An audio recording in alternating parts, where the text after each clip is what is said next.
মনে পড়ে যাচ্ছে আজকে বাংলাদেশ এবং ভারতের মধ্যকার প্রথম টেস্টের যে প্র্যাকটিসটা ছিল, প্রথম টেস্ট ম্যাচের আগের দিন যে প্র্যাকটিসটা ছিল, ওই প্র্যাকটিসে আমি সৌভাগ্যজনকভাবে হলেও আমি মাঠে ছিলাম, প্র্যাকটিসে ছিলাম এবং ইন্ডিয়ান টিমের সাথে আমি নেট বোলার হিসেবে তখন বোলিং করছিলাম।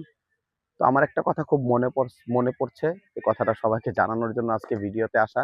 সেটা হচ্ছে আমরা আমরা বন্ধুরা সবাই যারা নেট বোলার ছিলাম, তো আমরা সচিন তেন্ডুলকারের কাছে যে প্রশ্ন করেছিলাম যে স্যার আপনি নাকি 3 ঘন্টা ব্যাটিং করেন নেটে প্রতিদিন, তো আমরা সাধারণ প্লেয়াররা কয় ঘন্টা ব্যাটিং করব, আমাদের কত ঘন্টা করা উচিত?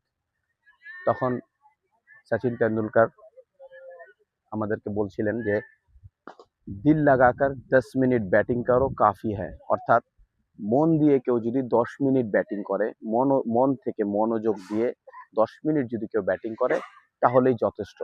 আসলে 3 ঘন্টা আর 2 ঘন্টা বা 4 ঘন্টা মূল না, মূল হচ্ছে আমি যখন ব্যাটিং করছি, ব্যাটিংয়ে আমার কতটুক ফোকাস আছে, কতটুক মনোযোগ রেখে আমি ব্যাটিং করতেছি, এটা হচ্ছে সবচেয়ে বড় ব্যাপার।